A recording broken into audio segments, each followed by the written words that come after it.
Thanks for watching. Thanks for watching. Don't forget, click the subscribe button and hit the bell icon. Like, comment and share. See you next time. Push subscribe button, hit bell icon and push all button. Push subscribe button, hit bell icon, push all button. Push subscribe button, hit bell icon, push all button. Push subscribe button, hit bell icon, push all button. Push subscribe button, hit bell icon and push all button. हे मनुष्य, वचन को सुनने के बाद जो कुछ भी आपने सीखा हो वो कमेंट बॉक्स में कमेंट करके जरूर बताएं। आपके कमेंट्स हजारों लोग पढ़ते हैं और आशीष पाते हैं।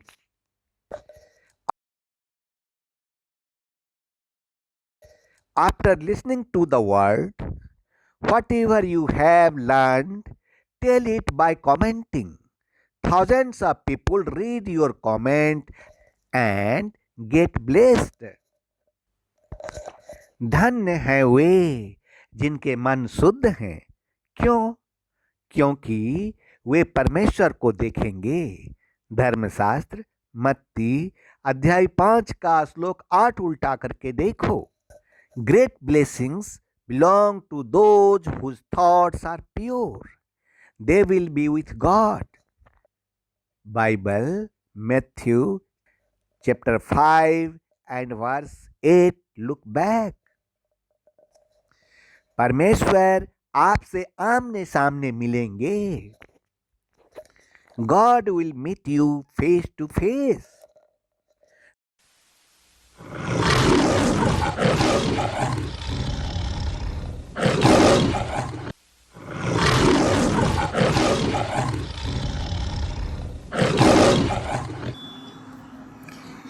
मैं ही आदि श्री हूँ, पूर्ण ब्रह्म का प्रतिबिंब।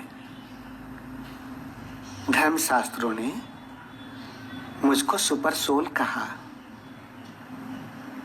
मैं ही प्रकाश समुद्र हूँ जिसमें से संपूर्ण ब्रह्मांड उत्पन्न हुआ है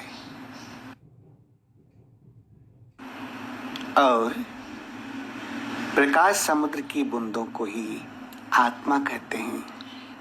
यहीं पर मैंने एक नाटक लिखा। उस नाटक का नाम है जीवन। सभी आत्माओं को हमने धरती पर जाकर इस नाटक का अभिनय करने के लिए पात्र के रूप में शरीर प्रदान किया और धरती पर अभिनय करने के लिए आदेश दिया। कुछ आत्माएं थी जो मुझको छोड़कर धरती पर नहीं जाना चाहती थी। मैंने उनसे कहा, तुम भी जाओ और तुम अभिनय करो।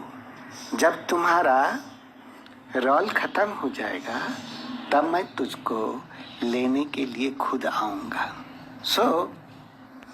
उन आत्माओं को जिनसे मैं प्रॉमिस किया था कि मैं तुमको खुद लेने के लिए आऊँगा, मैं इस धरती पर उन सभी आत्माओं को खुद लेने के लिए आया हूँ। और उसकी जो गिनती की गई थी, जिस पर मुहर दी गई थी, उन आत्माओं की गिनती थी 1,44,000।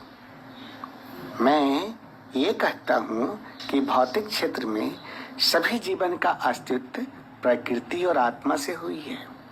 प्रकृति बेशुद्ध है और आत्मा को शरीर के रूप में लाने के लिए कोई चाहिए था, जिसने जड़ और चेतन प्रकृति को मिलाकर जीवित प्राणियों को उत्पन्न किया।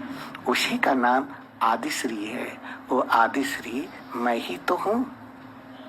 चूंकि जड़ और चेतन प्रकृति को मिलाने से जीवित प्राणियों की उत्पत्ति हुई है, इसीलिए गीता और धर्मशास्त्र ने आदिश्री को संपूर्ण सृष्टि का मूल कारण कहा।